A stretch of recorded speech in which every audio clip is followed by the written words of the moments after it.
1차 세계대전 이후 세계의 전장은 그야말로 전차의 동무대였다. 지상전의 왕자로 불리는 전차.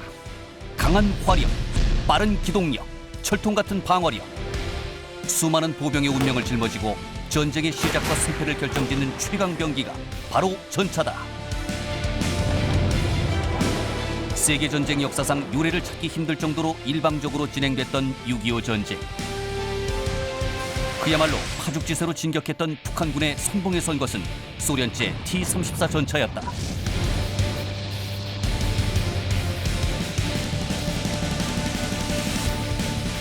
그 뒤 전차는 우리에게 한이 맺힌 무기가 됐다.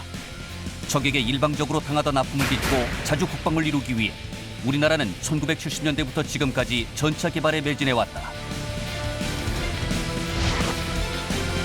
철강 산업부터 전자기기, 자동차, 생화학공업 등 국가 산업기술 수준을 그대로 함축하는 전차 개발.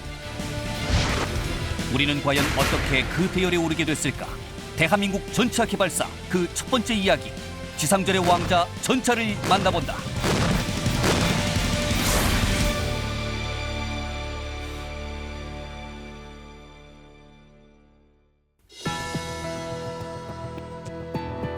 여러분 안녕하십니까? 첨단 국가의 초석 방위산업의 남희경입니다. 우리 프로그램은 오늘부터 대한민국 전차 개발사에 대해서 알아보겠습니다. 함께 하실 세 분 소개합니다. 먼저 전 ADD 전차 개발 단장을 역임하신 조남태 단장 자리하셨습니다. 반갑습니다. 조남태입니다. 역시 ADD에서 우리나라 전차 개발에 참여해 오신 아주대학교 시스템공학과의 김의환 교수 모셨습니다. 네, 여러분 반갑습니다. 김의환입니다. 마지막으로 월간 플래툰의 홍희범 편집장 함께 하시겠습니다. 예, 반갑습니다. 홍희범입니다. 이제 오늘부터는요, 한국형 전차 개발에 대해서 알아볼 텐데요. 본격적인 토론 들어가기 전에 이 전차에 대한 기본 상식들을 먼저 좀 알고 가봐야 될 것 같거든요. 단장님께서 우선 전차란 어떤 무기인지 정의를 한번 내려주시면 고맙겠습니다. 네, 잘 아시는 바와 같이 전쟁을 통해서 모든 무기 체계는 진화하여 왔습니다. 전차도 예외가 아니어서 전장에서 태어난 명칭이 전차고 탱크가 됐는데요. 여러분이 기억해 보시면 저희가 한문으로 표시하는 전차, 영문으로 표시하면은 둘로 구분할 수가 있습니다. 배틀, 전장, 컴뱃, 전투. 그러면은 영문으로 얘기하면은 배틀카, 다음에는 컴뱃 비클. 둘 다 한글로 번역하면은 전차입니다. 따라서 전차는 상당히 많은 종류가 있을 수 있습니다. 그러면 장갑차, 자주포, 전차, 다 전차라고 이야기할 수 있습니다. 그래서 그 중에서 우리가 주력되는 것이 주력전차가 뭐냐 했을 때 주력을 빼고 주력전차를 줄여서 우리가 전차라고 얘기합니다. 영문으로는 주력전차, 메인 배틀 탱크. 그래서 메인 배틀 띄어내밀고 그냥 우리가 탱크라고 이야기하는데 전쟁 중에 태어난 것이 대단히 의미가 있습니다. 1차 세계대전인 중에 한참 대전 중에 이것이 태어났는데 이것은 농부가 농사짓는 트랙터를 보고 영국의 육군 스위든 중령이 정보장교가 그것을 보고 2년간 1,000만 명의 사상자를 냈는데도 끝날 줄 모르는 1차 세계대전 종식을 위해서 저 트랙터에다가 탱크를 만들어서 철판으로 만들어서 저기에다가 병력을 운송하고 포도 운송하고 탄약도 운송하면은 좀 좋을까? 왜? 우리로 말하면은 진돗개비에 의해서 사람이 다닐 수 없을 정도로 전장이 악화됐는데 그 농부는 그 트랙터로 잘 밭을 갈고 농사를 짓는 것을 보고 그 트랙터 위에다가 통을 얹은 것이 탱크인데 말 그대로 아하, 이 신병기에 대한 비밀을 보안을 유지하기 위해서 물탱크라고 하자. 그래서 탱크라고 이름을 붙였고 마크 1이라고 탱크 명명을 처음 했습니다. 그때 만드는 것이 들판에서 주워온 트랙터에다가 만든 것이 49대. 그 중에서 전장에 나간 것은 49대 중 10km 간 것이 9대뿐이 안 됐어요. 그리고 나머지는 다 주저앉았는데 105마력 우리나라의 승용차 엔진에 불과한 데다가 장갑판으로 통을 만들고 50mm, 57mm 곡사포를 2문 싣고 기관총을 4문에다가 사람을 4문 태워보니까 28.5톤이나 된 거예요. 승용차. 그러다가 보니까 사람 걷는 것보다 속도가 더 늦었어요. 그래서 이 탱크가 보병 뒤를 쫓아가는 그런 현상이 태어났는데, 그래도 독일군은 저거는 세상에 처음 보는 괴물이다. 이상하다. 그런데 그 통에서 총알이 날라오니까 오스트레일리아, 독일 동맹군이 기절을 한 거예요. 전쟁 중에 성능을 개량해가지고 한 400여 대를 만들었어요. 그래서 이것을 불란서 전선에다가 이 횡대로 깔았습니다. 그러니까 어마어마하죠.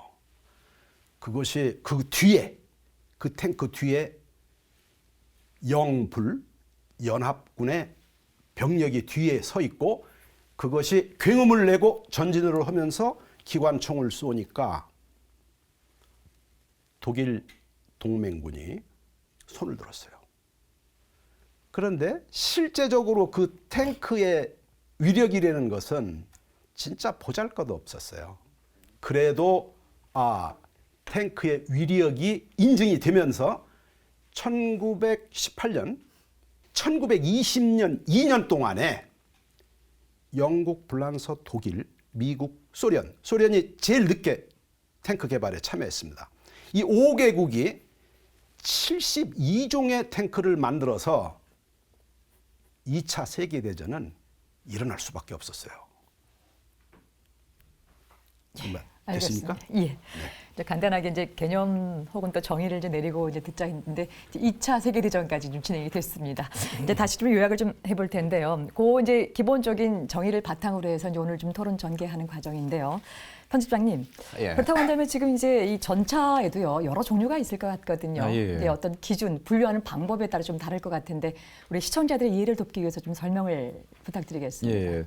원래 2차 세계대전 전까지는 여러 종류의 분류가 있었습니다. 뭐 예를 들면 무게를 나눠가지고 경전차, 중전차 이런 식으로 나눈다든가, 아니면 또 용도를 나눠가지고 뭐 보병전차, 뭐 기병전차, 뭐 정찰전차, 순항전차 이런 식으로 각 나라 군대에서 뭐 전차를 어떻게 운용할 것인지 놓고 그 개념에 따라서 종류를 나누고 해서 꽤 복잡하게 분류가 됐는데, 이게 막상 2차 세계대전을 거치면서 엄청나게 줄어들어 버립니다.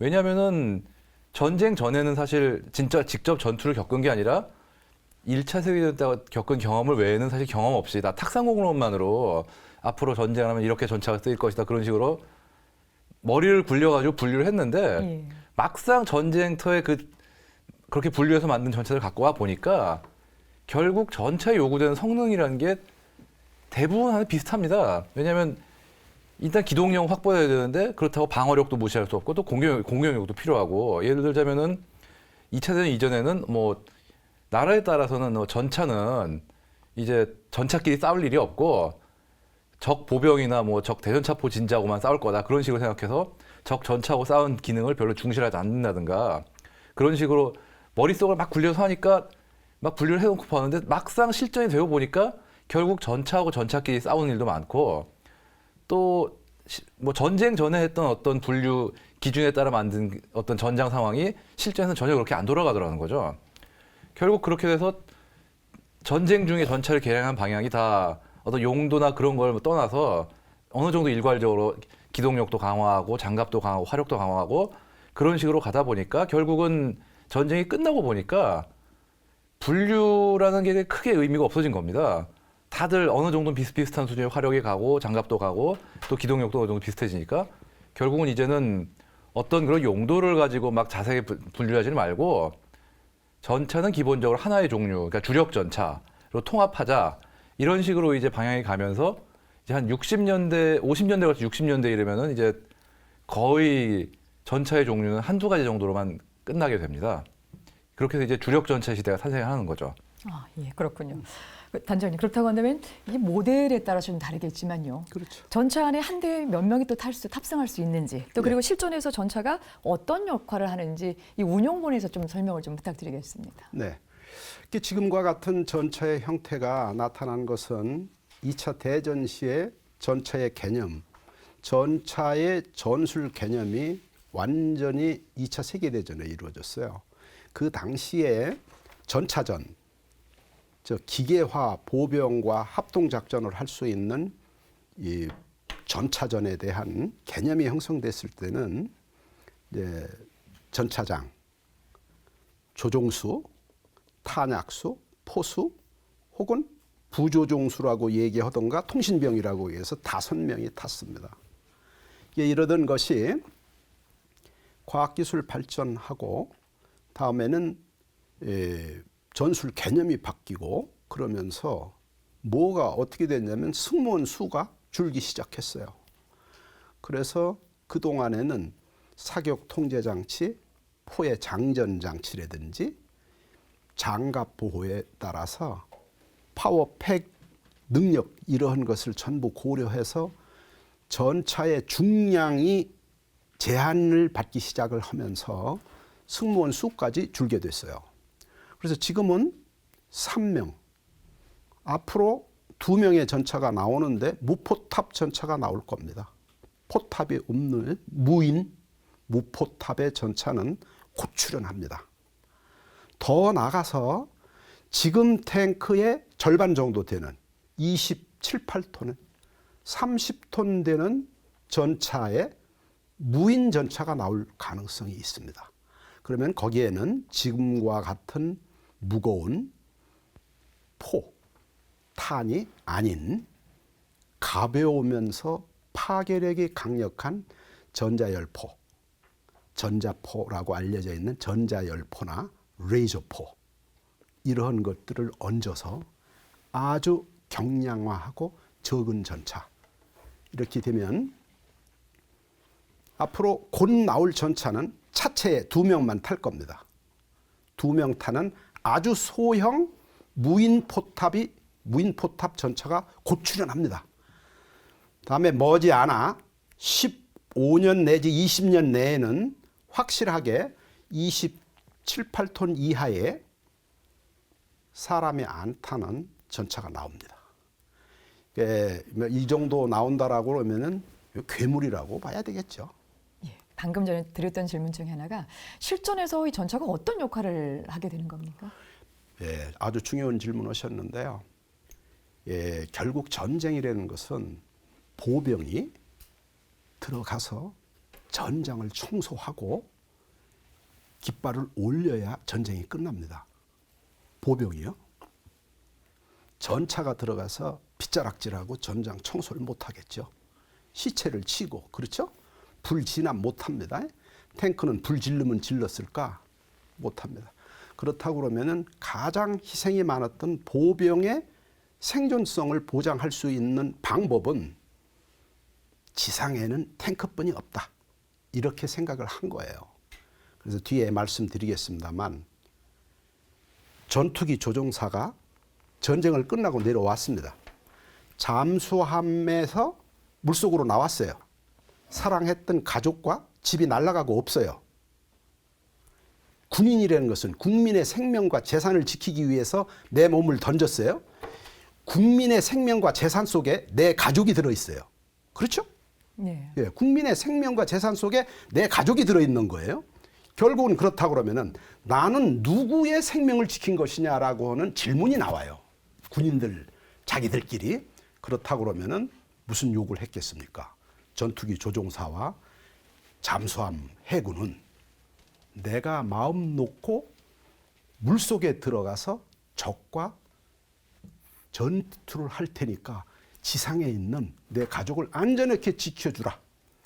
공중에 있는 전투기 조종사도 내가 공중에서 내려올 수 있는 비행장을 지켜주고 또 내 사랑하고 하는 가족과 내 삶의 터전을 지켜주지 아니하면 나는 공중에 갈 수 없다. 바다로 갈 수가 없다. 그러면 누가 요구를 했느냐? 해군과 공군이 강력하게 요구를 한 거예요. 최소한도 지상을 지켜줄 수 있는 왕자는 탱크다. 탱크로 내 가족과 재산을 지켜다오. 그러면은 내가 가겠다. 바로 여기로부터 보병이에요. 그런데 그 보병이 마지막에 전쟁은 제일 첫 번에 보병의 눈으로부터 시작합니다. 소총수로부터 시작해요. 그거보다 더 한 것은 소총에 꽂혀 있는 대검으로부터 시작합니다. 그러면은 무기에서 확실한 것은 대검과 소총 전차입니다. 이것이 국가를 상징하는 기본 병기라고 그래요. 기본 무기입니다. 그래서 이 전차 가지고 너무 많이 떠들 수는 없고요. 전차가 가지고 있는 의미를 차차 더 말씀드리도록 하겠습니다. 예, 알겠습니다. 말씀 잘 들었습니다. 근데 이제 단장님 이제 실제 또 전문가들이요. 이제 우리 이제 전차를 갖고서 이 지상전의 왕자라고 이렇게 불리던데요. 네. 구체적으로 이렇게 불리게 된 배경이 있습니까? 그렇습니다. 예, 지상의 왕자라는 것은 지상의 왕자를 만들어 달라고 얘기를 했어요. 공군과 해군이 얘기를 했어요. 육군이 만드는 게 아니에요. 그 지상의 왕자다. 탱크는 지상의 왕자라는 소리를 그렇게 요구해요. 그거는 해군과 공군이 지상의 왕자를 만들어 다오. 그래서 그게 뭐냐 그랬더니 탱크 아닙니까? 이렇게 된 거예요. 그렇죠? 그래서 그 탱크가 가지고 있는 작전 능력이라는 것은 저희가 알고 있기에 그거 별거 아니지 않느냐. 돈만 비싸고 뭐 탱크 몇 대만 안 사도 북한이 지금 문제 일으키는 무인 항공기라든지 이런 거를 뭐 수십 대 레이더 뭐 이런 것도 많이 살 수 있다는데 그 탱크를 왜 자꾸 만들려고 그러느냐? 왜 자꾸 성능 개량하려고 그러느냐? 그 부질없는 짓이다라고 이야기하는 사람들이 간혹 있어요. 그래서 이러한 문제는 뒤에 우리 이제 김 박사님하고 우리 홍 편집장님께서 더 상세한 자료를 가지고 말씀드리겠습니다만 탱크에는요. 그 나라가 가지고 있는 모든 역량의 과학기술과 경제력과 산업기술력 다 들어가야지. 탱크에. 그것이 동원되지 아니하면은 만들어지지 않는 탱크입니다.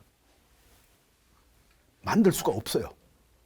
그러니까 그 나라의 모든 역량이 총 집결되어 있기 때문에 그 집결된 국가 상징성에 집결된 무기 체계이기 때문에 왕자일 수밖에 없어요.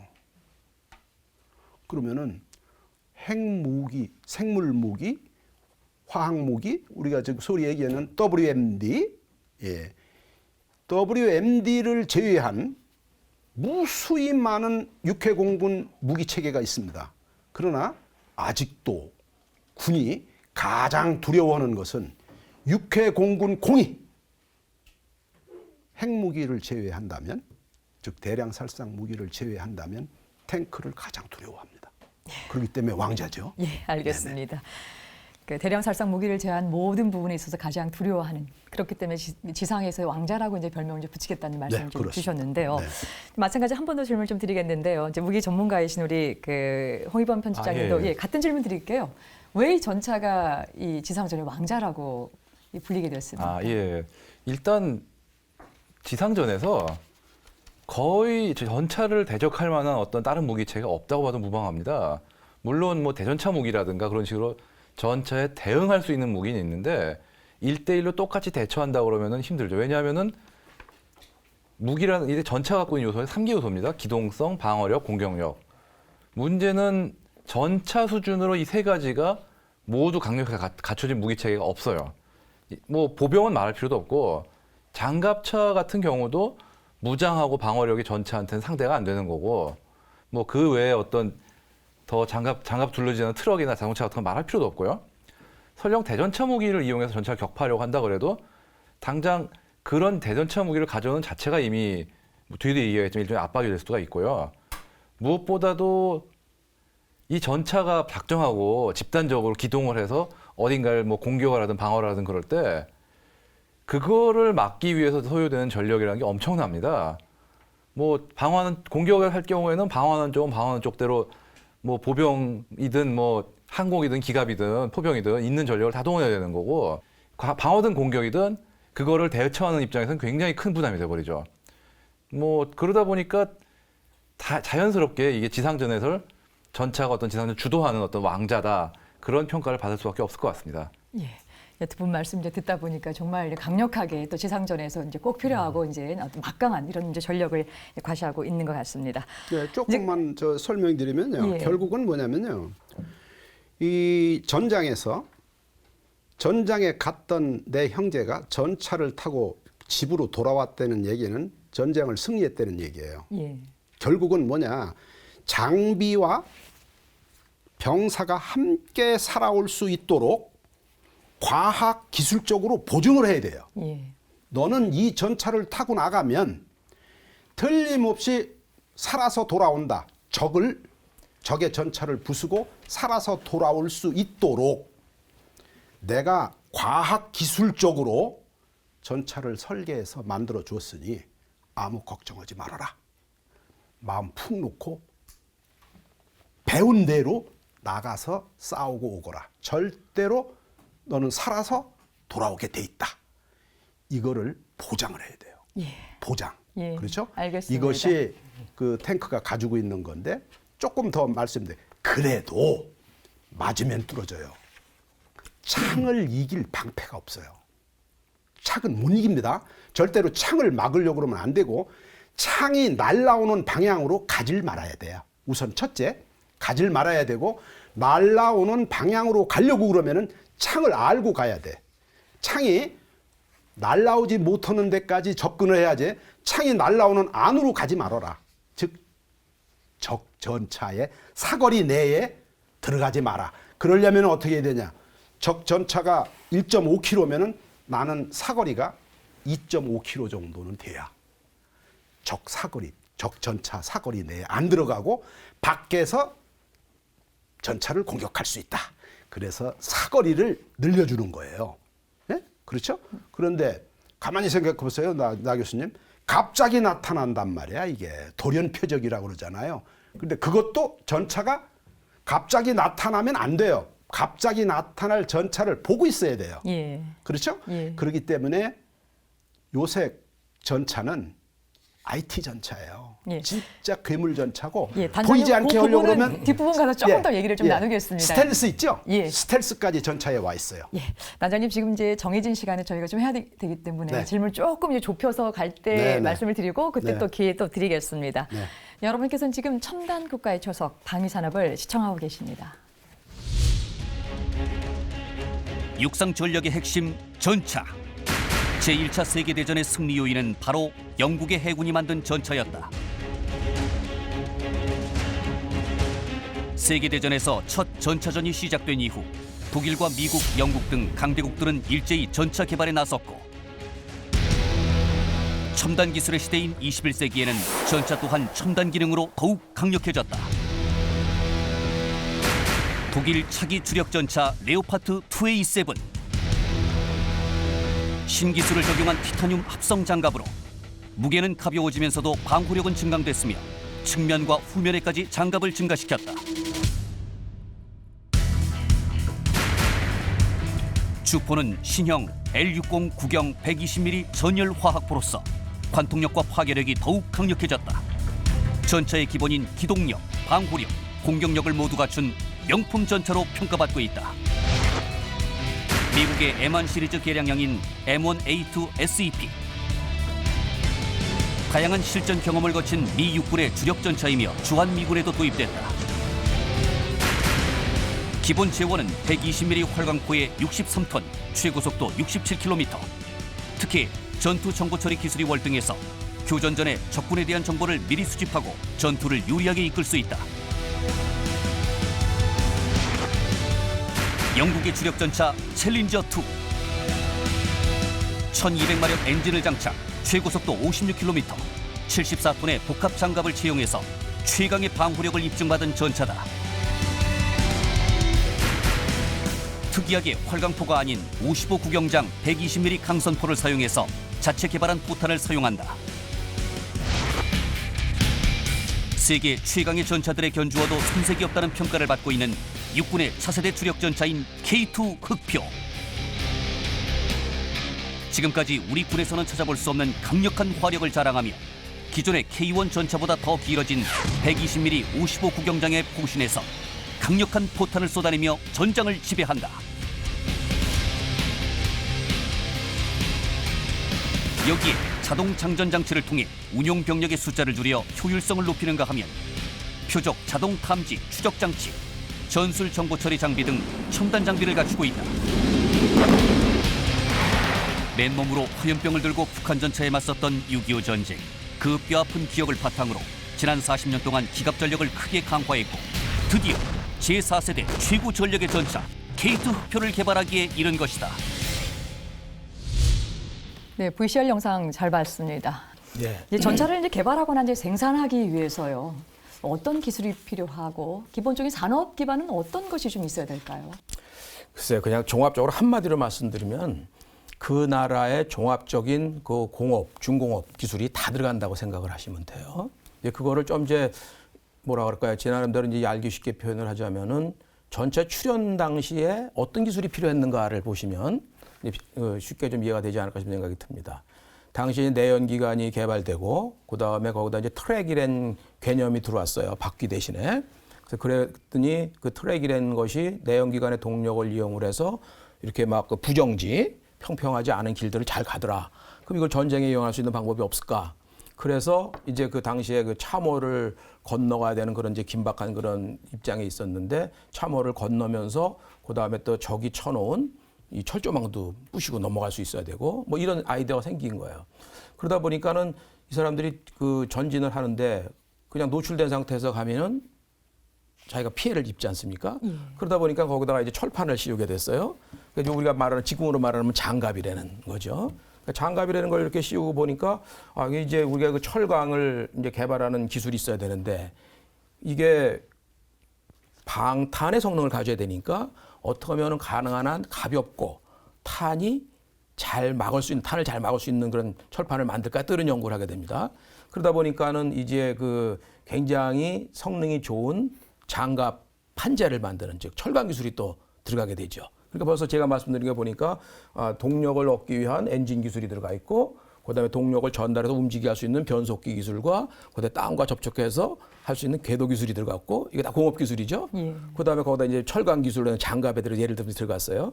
그러다가 전진을 하려다 보니까 적군이 가만히 보니까 쟤는 저 지금 올라오는 저 장갑 차례는 저 뭐라 그럴까요? 그때는 당시는 그냥 다 그냥 통칭해서 탱크란 말 안 쓰고 그 아모드 파이팅 비클이라 그랬어요. 쉽게 얘기하자면 그냥. 그랬는데 보니까 나도 저 상대가 또 공격을 해오지 않습니까? 그러니까 공격을 또 내가 또 하게 돼요. 거기서. 그러니까 예를 들어서 저기서 집중 포화를 막 쏘고 그러니까 저 사람들을 제압을 해야 되겠다. 그러니까 거기다 이제 대포를 붙이게 돼요. 그러니까 대포를 붙이게 되려다 보니까 대포라는 큰 튜브를 만들어야 되고 거기다 쏘는 탄약을 만들어야 되니까 추진을 할 수 있는 화약이 발달해야 되고 그러니까 화학 기술이 들어가죠. 벌써 그렇죠? 그다음에 대포를 만들어서 대포가 꽝 쏘고 난 다음에 충격을 흡수해야 또 차가 문제가 없으니까 그런 충격을 또 하는 기술이 들어가야 되고 등등 이렇게 그러한 기술들을 기본적으로 갖고 있는 나라들에서 그 아이디어를 가지고 이제 그 탱크라는 하나의 목적물을 향해서 이제 적용하게 되는 겁니다. 근데 그 이후에 이제 기본적인 그런 속성을 가지고 있는 그 기술의 종합체들이 그 다음에는 이제 IT 기술이라든가 레이저 기술이라든가 뭐 적외선 기술이라든가 등등 여러 가지 기술들이 그러한 성능들을 하나씩 증가시키게 들어가게 돼요. 그러니까는 종합적으로 말씀드리자면은 결국은 한 나라가 갖고 있는 모든 공업적 능력, 과학적 능력이 이 총체적으로 들어가는 이제 그러한 그 것이라고 생각하시면 될 것 같습니다. 그걸 이제 또 종합해서 다른 말로 표현을 드리자면 세계에서 자기가 독자적으로 전차를 만들 수 있는 나라는 10개국, 10개국이 조금 넘습니다. 근데 그 나라들이 다 이제 선진 대열에 들어있는 나라들이에요. 그 나라의 특징은 농업은 잘하는데 공업은 안 발달돼 있다. 그런 나라는 절대 아닙니다. 공업이 발달돼 있는 나라들이에요, 전부 다. 예, 알겠습니다. 국가의 하여간 기술의 총체라고 보시면 될 것 같습니다. 예. 그냥 간단하게 어떤 기술 또 산업 기반 정도만 될 줄 알았더니 네. 한 국가의 어떤 과학적 또 중공업의 어떤 이런 능력이 갖추어져야지 만들 수 있는 그런 어떤 총체적인 기술로 봐도 그렇죠. 되겠습니까? 우리가 예. 전차 그러면 이렇게 눈으로 보기에는 쇳덩어리 같이 생겼습니다만은 그 안에는 공학적인 기술이 예를 들어서 생화학도 들어갑니다. 그 안에 화생방 기술도 들어가고 화학 기술도 들어가고 또 고무 기술도 들어가고 굉장히 여러 종류의 기술들이 복합체로 이루어져 있습니다. 예, 알겠습니다. 네, 김 교수님, 이제 우리가 앞으로 이제 몇 시간에 걸쳐서 지금 이제 전차에 관련돼서 얘기를 좀 나눠봐야 되거든요. 이제 그렇기 때문에 전차가 기본적으로 어떤 구조와 또 기능을 갖고 있는지 지금 이제 모델을 갖고 나오셨는데요. 네. 그것 좀 하나하나 설명해 주시면 더 이해하기가 좋을 것 같습니다. 글쎄, 과거 최초의 전차는 지금 보시는 이러한 모양하고는 굉장히 많이 차이가 납니다. 자, 이 모양은 현존한 최신형의 전차, 각국이 구비하고 있는 전차의 모형인데요. 결국은 처음에는 기동 위주의 전차라는 개념에서 발달돼 가지고 지금 이제 현존하는 전차는 이런 형태가 나타나게 돼 있어요. 기본 구성을 보시면은 여기에 주포가 달린 요 위쪽 부분, 요거를 포탑이라고 하고요. 그러니까 터렛이라고 이제 영어를 얘기하죠. 그 다음에 이쪽에 아래쪽에 붙어 있는 좀 큰 부분, 이게 그 차체가 됩니다. 그러니까는 이 차체는 기본적으로 이 전차가 기동할 수 있도록 하는 능력을 제공을 해요.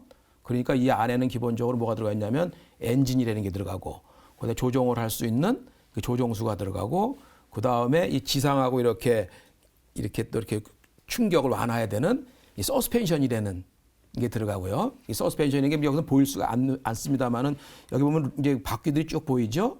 이제 바퀴들이 보이면 이 바퀴들이 교수님 바깥으로 이렇게 지금 이쪽으로 할까요? 예, 그렇게 하면 훨씬 더 좀 좋을 것 같습니다. 여기 이제 바깥에 보면 이제 바퀴들이 쭉 붙어 있어요. 달리면서 이 바퀴들이 오르락내리락 해서 땅이 이렇게 굴곡이져 있으면 그걸 이제 극복할 수 있도록 그렇게 돼 있어요. 그리고 이제 이 가운데 정 가운데 이 포탑이라는 것이 이 원형의 큰 레이스라 그래야 하는데요. 이게 큰 베어링, 한 2m가 넘는 베어링으로 돼 있는 큰 베어링 내에 이게 다 꽂히게 돼요. 그래서 이 전차가 움직이는 동안 이게 막 돕니다. 이 포가 이제 방향을 바꾸게 돼요. 이제 그런 것들이 이제 기본 구조로 돼 있어요. 그럼 이제 차체는 이제 그 주행을 할 수 있는 엔진, 그 다음에 여기 현수 장치가 기본으로 돼 있고, 그 다음에 또 뭐가 들어가냐면 그 이 공간을 써서 이 화력을 제공하기 위한 탄약이 필요해요. 그러니까 일부의 탄약은 너희 차체에 놓이게 됩니다. 이 안쪽에. 이게 안을 보여드릴 수 없어서 할 수 없습니다만 아마 상상을 좀 하셔야 될 것 같아요. 그러니까 크게 이제 공간을 나누자면 앞에는 조종하는 공간, 그다음에 탄약을 주는 차체에 탄약을 주는 공간, 그다음에 중간에는 포탑을 얻는 공간, 뒤에는 동력을 만들어내는 엔진, 변속기 공간, 그다음에 아래쪽으로는 주행을 하기 위한 우리 보통 러닝 기어라 그러는데요. 그런 각종 서스펜션과 바퀴, 궤도 이런 것들이 장치하게 됩니다. 그게 이제 차체 기본 구조고요. 그다음에 이제 포탑에 들어오게 되면은 이 포탑의 가장 중요한 목적은 뭐냐면 이 주포를 적에게 향하도록 해서 포를 발사하는 일이에요. 그러다 보니까 포탑은 제일 먼저 해야 될 일이 포탑에 포를 탑재를 해야 돼요. 근데 포의 종류는 굉장히 여러 가지가 있습니다만은 이 포를 탑재를 하고 이 포에다가 탄을 공급할 수 있어야 돼요.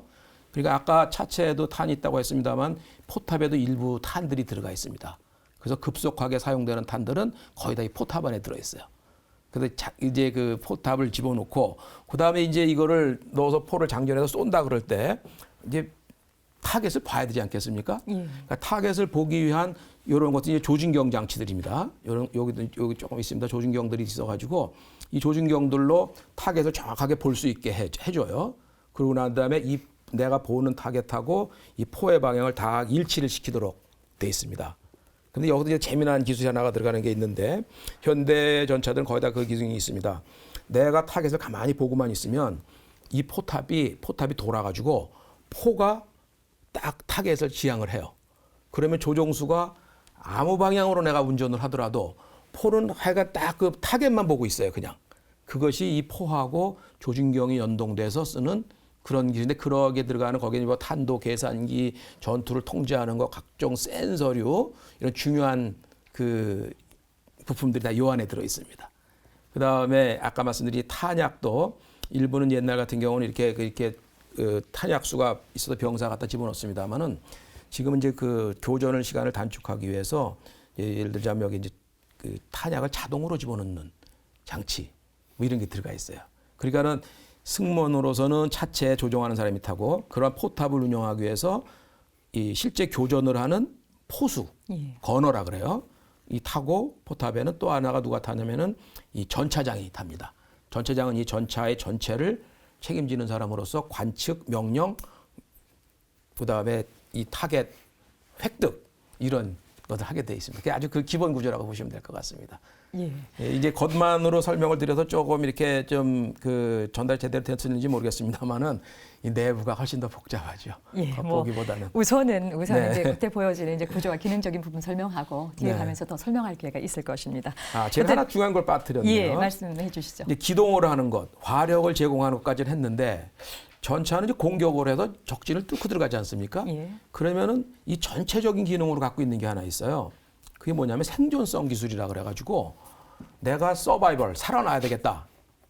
적의 공격 내에서 나도 공격을 하면서 나를 방어하면서 전진을 해야 되겠다라는 게 이제 전차가 가진 굉장히 중요한 기능 중에 하나거든요. 그러니까 아까 말한 기동은 이 차체에서 나오고 화력은 이 포에서 나오고 그다음 이게 포탑으로 구성되어 있는 포에서 나오고 그다음에 전체적으로 내가 방어를 하면서 들어가야 되거든요. 우린 그걸 큰 개념으로 생존성이라 그러는데 간단히 얘기하자면 그거는 그냥 탄을 맞았을 때 내가 죽지 말아야 되겠다.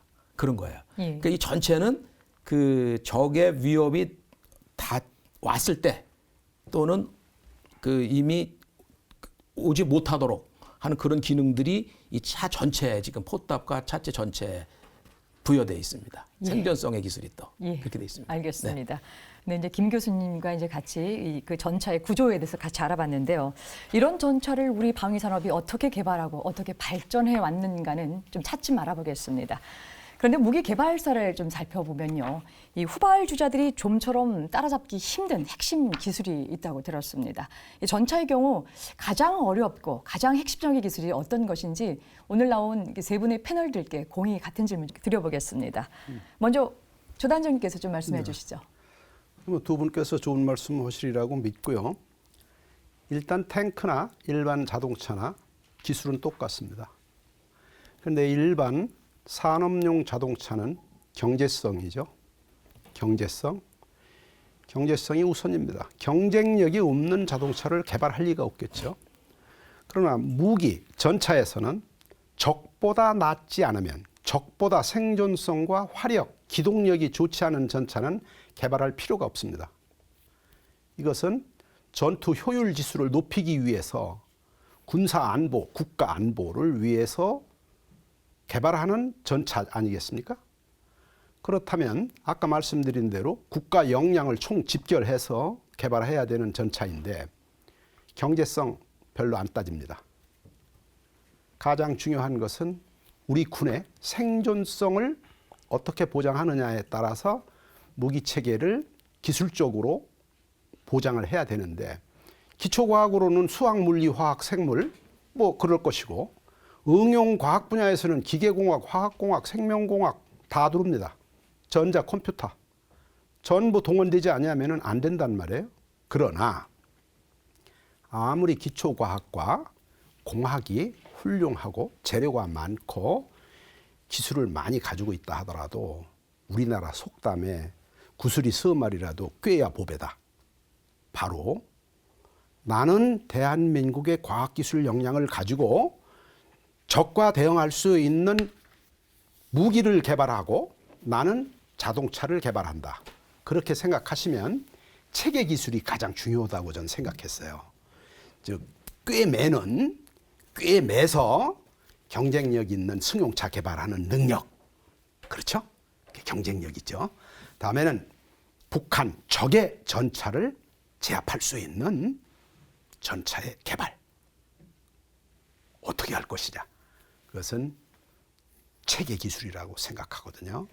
그래서 이 체계 기술 때문에 저희가 상당히 어려움을 겪었다라는 말씀은 뒤에 차차 말씀드리도록 하겠습니다. 예, 알겠습니다. 무엇보다도 체계 기술이 가장 핵심적인 부분이다 이제 그렇게 말씀을 주셨는데요. 느꼈습니다. 이번엔 김호영 교수님은 어떻게 보십니까? 그 핵심 기술 그러면 이제 이렇게 한번 예를 들어보면 어떨까 싶은 생각이 드네요. 우리 사회자님도 안경 쓰셨죠? 네. 안경은 핵심 기술이 있을까요, 없을까요? 있겠죠. 있죠, 그죠? 네. 예를 들자면 어떤 게 있을 것 같은가요?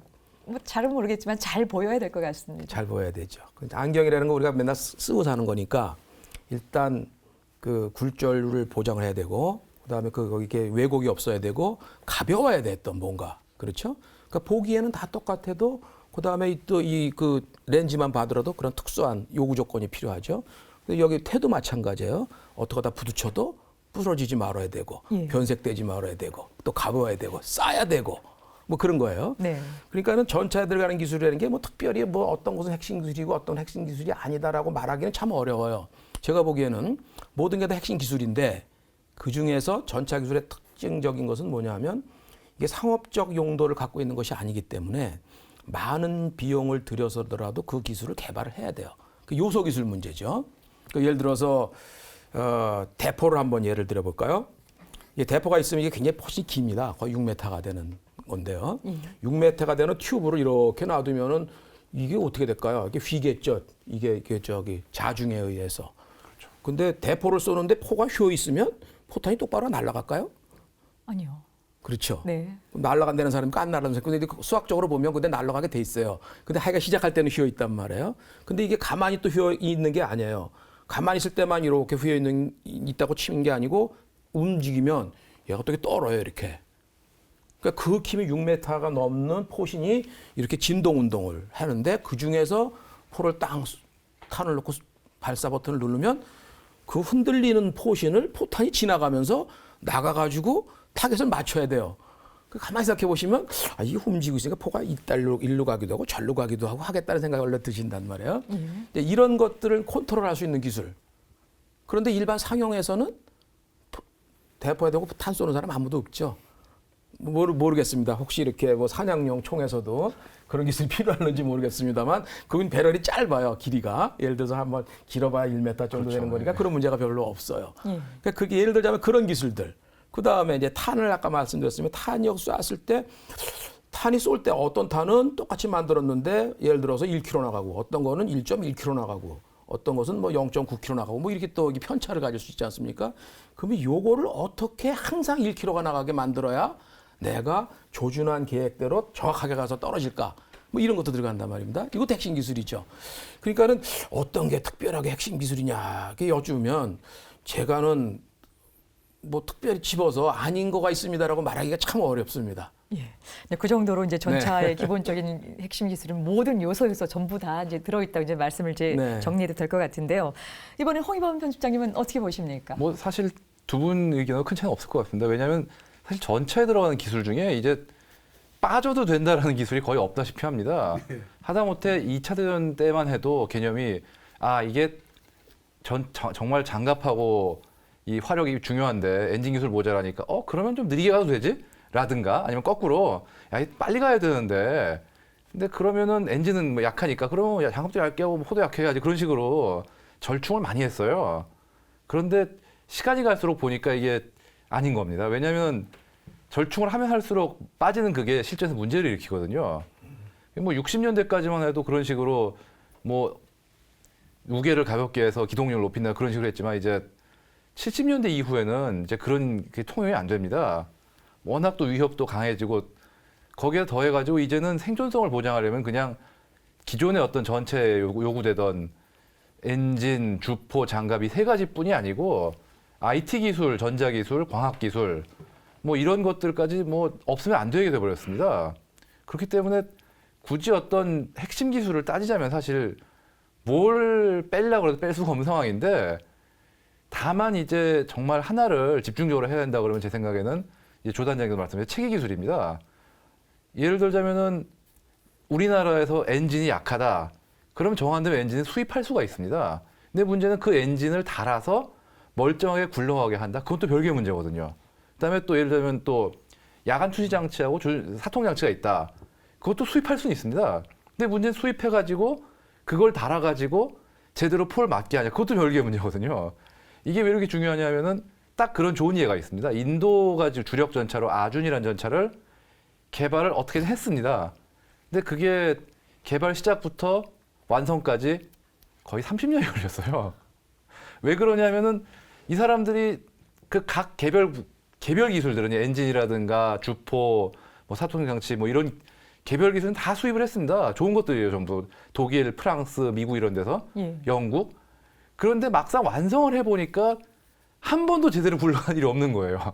시제품을 개발하고 달리면은 퍼지고, 포를 쏘면 안 맞고, 현수 장치가 계속 요동치고, 그래가지고 그 시제품 만들고 20년 가까이를 허송세월을 하고, 그동안 그러면서 이게 차라리 전차를 수입하자고 러시아에서 대안으로 다른 전차를 수입해서 메꾸고 그러면서 했는데 기껏해서 이제 30년 정도 지나서 완성을 했는데도 불구하고 아직도 인도군이 내린 평가는 간신히 쓸만한데 갈 길이 멀었답니다, 지금.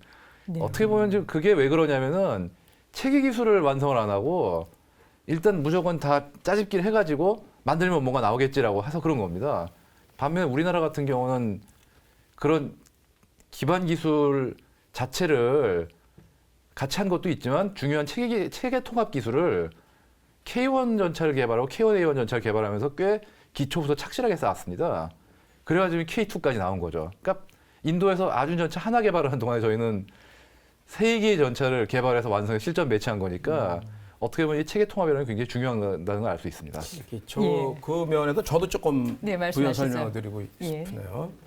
제가 이제 그 K1A1 전차 설계하고 K2 전차 설계하고 그런 과정 중에서 이렇게 보면 그 체계 기술 이제 두 분이 똑같이 말씀하셨는데 그거의 핵심이라는 거는 뭐 아무도 부인할 수가 없어요. 근데 이 체계 기술이라는 것은 이 단지 전차를 만드는 이 방위산업 기술뿐만 아니라 우리나라 산업 전반에 걸쳐서 아주 중요한 기술이에요.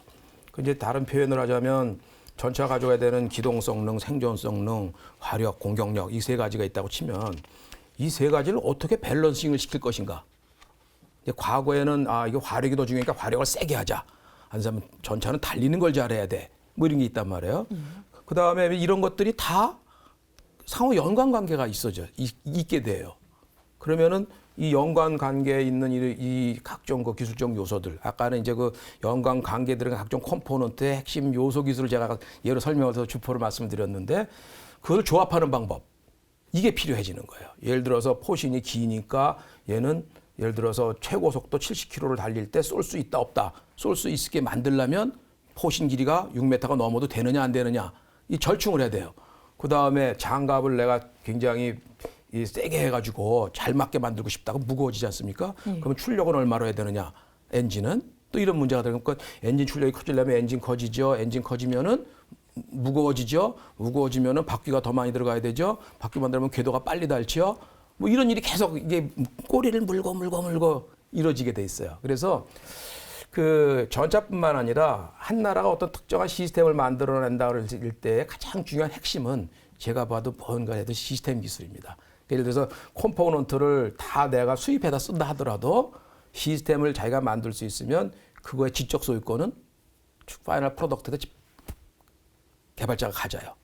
그런데 부품을 다 만들어도 시스템에 대한 지적 소유권이 없으면 제가가 안 돼요. 그러니까 우리 보통 상업적으로 얘기하면 OEM, 주문 생산해서 그냥 납품할 뿐이고 거기서 얻는 그 부가가치를 우리가 즐길 수 없는 그런 게 돼 있습니다. 예, 아주 알겠습니다. 중요한 핵심 기술입니다. 작은 예. 말이죠. 예. 이거 이렇거든요. 지금 우리나라에 탱크를 개발할 때 1970년도에 우리나라에는 체계공학이라는 학문 자체가 없었어요. 즉 시스템 엔지니어링이라고 그러는 체계공학은 전문 공학 분야입니다. 예전으로 지금도 석박사 과정에 들어가 있는데 요새는 경영학, 의대, 치대에서도 합니다. 심지어는 이 시스템 공학을 화장품 회사에서도 합니다. 그럴 정도로 지금은 아주 보편적인 학문 분야입니다. 그렇기 때문에 오히려 전차에서 무엇이 핵심 기술이 아닙니까라고 찾는 것이 오히려 더 빠릅니다. 예, 알겠습니다. 아까 말씀드린 대로 예. 그렇기 때문에 국가가 가지고 있는 모든 기술이 전차에 동원되기 때문에 자연과학 이쪽에는 다 핵심 기술인데 예. 더 한심한 핵심 기술이 있어요. 전차는요. 다른 거와 달라가지고 국제 정치 외교적인 것 때문에 탱크를 개발하지 못하는 나라가 많습니다. 못 개발합니다. 그러면 그것은 기술 외적인 위협이죠. 그렇죠? 그래서 우리나라는 일단은 국제 정치 외교적으로 탱크를 이용해서 남의 나라를 침략하지 않는다는 확실한 신뢰가 예. 가지고 있기 때문에 우리가 K2 전차를 개발하는데 아무 문제가 없었다. 예, 알겠습니다. 이제 세 분 패널 모두 다 이제 이 전차의 핵심 기술에 대해서 이제 그 중에서도 다 중요하지만 이 제기 기술이 가장 좀 중요하다라고 이제 말씀을 하셨고요. 말씀 잘 들었습니다. 오늘 세 분 말씀 정말 잘 들었습니다. 첨단 국가의 초석 방위산업 오늘 준비한 것은 여기까지입니다. 다음 이 시간은 계속해서 전차에 관한 개발사 이야기 나누겠습니다. 끝까지 함께해 주셔서 고맙습니다. 안녕히 계십시오.